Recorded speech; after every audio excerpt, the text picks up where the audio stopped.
एना warden को अपनी पिंकी देने से मना कर देती है। वार्डन वहीं पर गुस्से में खड़ा खड़ा कहता है वो क्या समझेगी मेरे प्यार को, आएगी जब कभी इतवार को, उतार कर उसकी सलवार को, अंदर डालूंगा हथियार को, तब समझेगी बेवकूफ लड़की मेरे प्यार को। ये कहानी है एक ऐसी लड़की की जिसके जिस्म को हर कोई नोच कर खाना चाहता है। हम देखते हैं एना नाम की एक लड़की को जो कि अपने रूम में एक तारा बजा रही है। तभी वहाँ पर उसका सौतेला बाप आता है। वो एना का एक तारा लेता है और उसे साइड में रख देता है, फिर एक जोरदार तमाचा उसके मुंह पर मारता है और फिर एना की पिंकी बजाने की प्रोसेस आगे बढ़ाता है। लेकिन एना उसका विरोध करती है। सौतेला बाप कहता है ऊपर वाले ने हुस्न दिया है तो क्या मार डालोगी, मुझे नहीं दोगी तो क्या अचार डालोगी। एना कहती है तुमको मैं नहीं दूंगी, चाहे खूंटे में फंसाकर फाड़ डालूंगी, और उसके पेट पर लात मारती है जिससे वो दूर जाकर गिरता है और वहीं टेबल पर रखा फूलों का गुलदस्ता उसके गले में घुस जाता है, जिसके कारण उस बूढ़े सांप की मौत हो जाती है। एना को कोर्ट में पेश किया जाता है जहाँ उसकी मतलबी माँ उसके खिलाफ गवाही देती है। कहती है मेरे हस्बैंड बहुत अच्छे थे, उन्होंने आज तक मेरी ही नहीं ली तो उसकी कैसे लेते,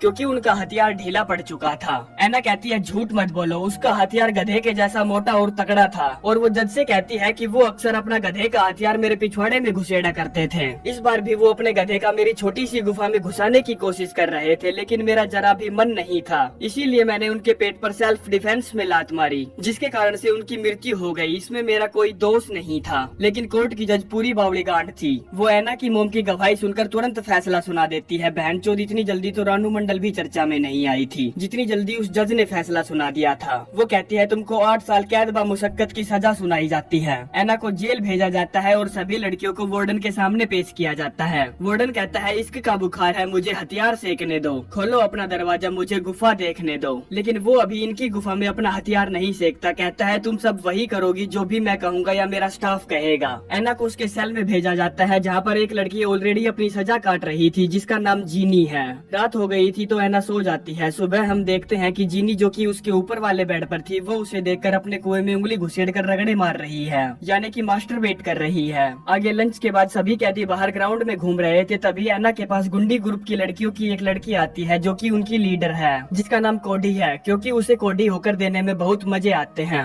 वो एना से कहती है तुम खूबसूरत हो, तुम्हारा फिगर भी अच्छा है, दिखने में भी तगड़ी हो, क्यों ना तुम मेरे ग्रुप में शामिल हो जाओ। एना जो कि ऑलरेडी परेशान थी वो कहती है नो थैंक्स, मुझे अकेला छोड़ दो। गुंडी लड़कियों की ग्रुप की लीडर कोडी कहती है तुम मेरी बेइज्जती कर रही हो, तुम्हें इसका बदला चुकाना होगा। मैंने अगर तुम्हारी कोडी कर करके ना ली तो मेरा नाम भी कोडी नहीं। एना एक दिन बाथरूम की साफ सफाई कर रही थी, तभी वहाँ पर कोडी गैंग की कुछ गुंडी लड़कियाँ आती है जो कि उसे फर्श पर गिराकर बहुत बुरी तरह से दे घुसंड दे लात पिलाती है। जिसके बाद एक ताड़कासुर उसे डॉक्टर के पास ले जाती है जो कि उसकी बॉडी को एग्जामिन करती है। वो देखती है कि उसके शरीर पर गंभीर चोटों के निशान हैं। साथ ही साथ वो ये भी देखती है कि एना के तरबूज बहुत बड़े बड़े हैं और तने हुए हैं, यानी कि वो बिल्कुल परफेक्ट शेप में थे, बिल्कुल एलेटा ओशन की तरह। डॉक्टर एना से उन गुंडी लड़कियां पूछती है, लेकिन एना कुछ भी बताने से मना कर देती है। जिसके बाद एना को वार्डन के सामने पेश किया जाता है। वो कहती है मैं अकेले रहना चाहती हूँ। वार्डन कहता है मैं समझ सकता हूँ तुम्हारे साथ जो भी हुआ, लेकिन यहाँ पर बहुत खतरनाक खतरनाक लड़कियाँ हैं जो कि तुम्हें किसी भी समय चोट पहुँचा सकती है। मैं सभी को प्रोटेक्ट करने की कोशिश कर रहा हूँ, लेकिन सभी को प्रोटेक्ट करना बहुत ज्यादा मुश्किल है, लेकिन अगर तुम चाहो तो मैं तुम्हें प्रोटेक्ट कर सकता हूँ। एना पूछती है कैसे।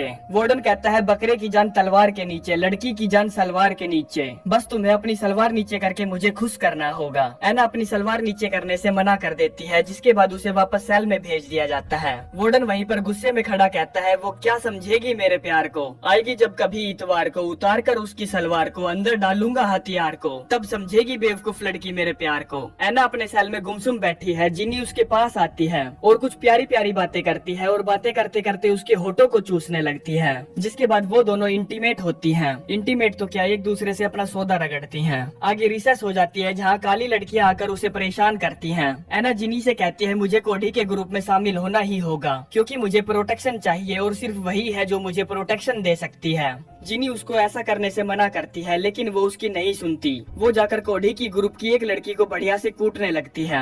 ये देखकर कोडी काफी खुश हो जाती है और उसके पास आकर कहती है तुम में दम है। एना उससे कहती है मुझे तुम्हारे ग्रुप में शामिल होना है। कोडी उसकी बात का कोई जवाब नहीं देती। रिसेस खत्म हो जाती है, जहाँ पर कोडी की ग्रुप की कुछ लड़कियाँ उसे पकड़कर कोडी के सेल में ले आती है, जहाँ पर हम देखते हैं कि इन लड़कियों के पास नशे पते की सारी चीजें हैं। कोडी एना से कहती है अगर तुम्हें मेरे ग्रुप में शामिल होना है तो तुम्हें हब्सियों की ग्रुप की एक लीडर काली स्याह को कूटना होगा। एना काली स्याह के पास जाती है और उसे कूटने लगती है। गार्ड भी वहाँ पहुँच जाते हैं और लड़ाई छुड़वाते जाते हैं। सजा के तौर पर गार्ड्स एना के कपड़े उतारकर उसे एक काल कोठरी में डाल देते हैं, जहाँ पर वो उसे पूरी रात रखते हैं। अगले दिन एना को वार्डन के सामने पेश किया जाता है। वो कहता है अगर तुम्हें इस टॉर्चर से बचना है तो तुम्हें मुझे अपनी सवारी करने देनी होगी। वो एना के पास जाता है और पैंट उतारकर अपनी लाठी उसके मुंह में दे देता है। एना बाथरूम में जाकर अपने मुंह से उसके माल को हुड़क हुड़क करके निकालती है, जिसके बाद वो कोढ़ी के पास जाती है, जो कि उसके किए हुए कार्यों से बहुत प्रसन्न थी। वो उसे अपनी टीम में शामिल कर लेती है, जिसके बाद कोढ़ी भी उसे कोढ़ी करना चाहती थी, तो वो उसके होठों को चूसने लगती है और उसके कपड़े उतारकर दोनों दबाकर रगड़े मारती है। कुछ दिन बाद जेल में एना की मदर एना से मिलने आती है। एना अपनी मदर से कहती है कि तुम्हारे उस हवस के खस्सी पुजारी यानी कि तुम्हारे पति की वजह से मैं आज जेल में हूँ। उसकी चुद्दू माँ बोलती है कि मेरे पति बहुत अच्छे आदमी थे, वो तुम्हारे साथ ऐसा कर ही नहीं सकते, क्योंकि मैंने तुम्हें पहले भी बताया है कि उनके हथियार में धार नहीं थी।